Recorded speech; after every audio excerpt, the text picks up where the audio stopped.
Bonjour, je m'appelle Baptiste Florian Marlouvrard, je suis organiste et notamment organiste titulaire de ce grand orgue John Abbey à l'église Saint-Vincent-de-Paul de Clichy. Je suis arrivé à Clichy il y a plus de 30 ans, lorsque j'étais tout jeune, et je commençais l'orgue à l'époque. Un jour, je poussais la porte de l'église et il y avait cet instrument qui était en restauration à l'époque. Alors il y avait un buffet vide, il n'y avait plus de tuyaux à l'intérieur, et j'ai eu la chance de rencontrer le facteur d'orgue qui est revenu donc au moment du remontage de l'orgue. C'était en 98-99.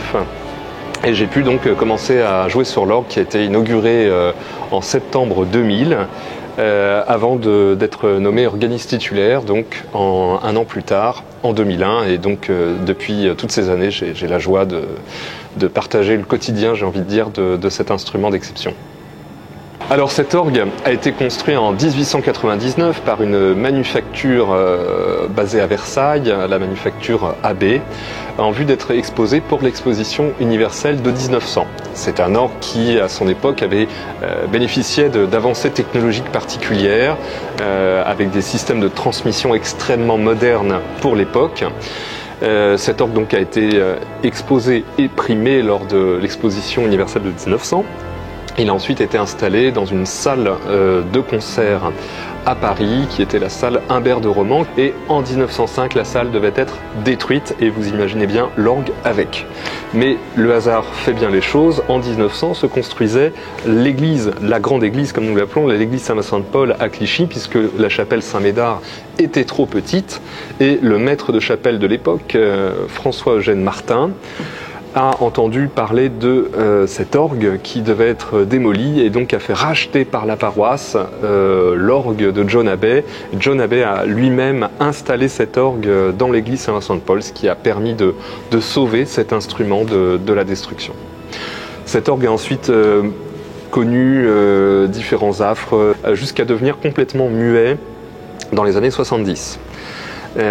Cet orgue a été classé dans les années 80, ce qui a permis d'obtenir des fonds de la part de la DRAC, de l'État, de la région, de la ville, pour lancer donc ce projet de restauration qui a commencé en 1990, donc pour s'achever en 2000 avec l'inauguration. Alors cet instrument, comme je vous l'ai expliqué, par manque d'entretien était devenu muet dans les années 70, ce qui a nécessité une grande restauration qui a duré 10 ans, c'est-à-dire qu'il a fallu démonter non seulement les tuyaux, mais tous les organes de la mécanique, la console, les porte-vents, les soufflets. Certaines pièces ont été reconstituées en copie avec des matériaux donc approuvés par les monuments historiques. Les soufflets ont été entièrement repaussés. Certaines parties de la mécanique ont été entièrement reconstruites. Certains tuyaux ont dû également être reconstitués afin de retrouver cet instrument dans son ensemble.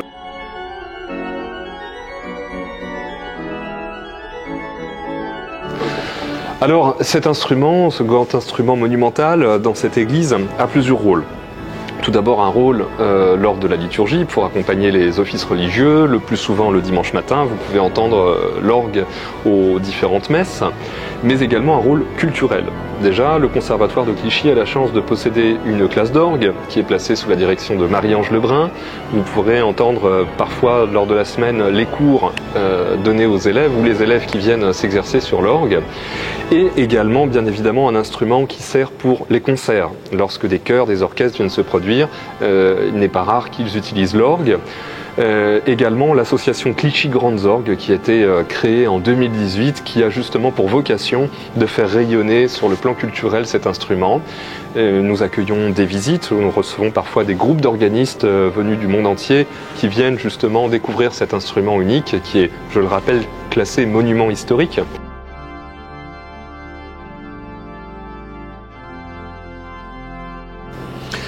Nous nous trouvons ici à la console de l'orgue, ce qui est le poste de pilotage en quelque sorte de l'orgue. C'est à partir d'ici qu'on va pouvoir faire chanter les quelques 2500 tuyaux qui se trouvent dans le grand buffet. Alors pour ce faire, j'utilise 3 claviers superposés, un pédalier. Ces claviers correspondent à différentes parties. Nous, on parle de plan sonore dans l'instrument. Ici nous avons le premier clavier, le grand orgue, qui correspond à la partie centrale. Le positif qui se situe à ma gauche et le récit dans la partie droite du buffet. Enfin, le pédalier qui est sous mes pieds, qui est un 4e clavier, qui est toute la partie arrière de l'instrument. Sur ces claviers vont correspondre un certain nombre de registres, on parle de jeux, et je vais pouvoir actionner ces registres grâce aux boutons que vous voyez de part et d'autre des claviers sur la console, ce qui va me permettre d'activer certaines sonorités de l'orgue.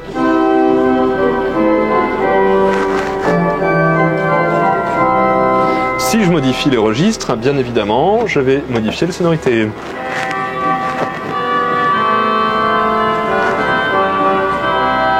Il y a donc tout un art de l'organiste de combiner les différents registres, de créer certains mélanges. On parle d'art de la registration, on pourrait parler d'orchestration.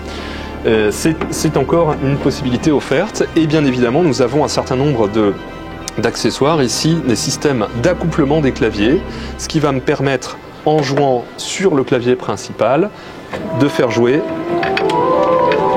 les autres claviers. À quoi cela sert-il? Bien évidemment, je vais avoir le même procédé sur le pédalier. En jouant avec les pieds, je vais avoir les mêmes notes qui vont s'activer sur les claviers. Cela va me permettre de combiner la totalité des 42 registres que comporte cet instrument afin d'avoir le tutti de l'orgue. Voici donc un crescendo. Je vais partir des gelés plus doux et vous allez voir l'orgue gonfler comme un orchestre.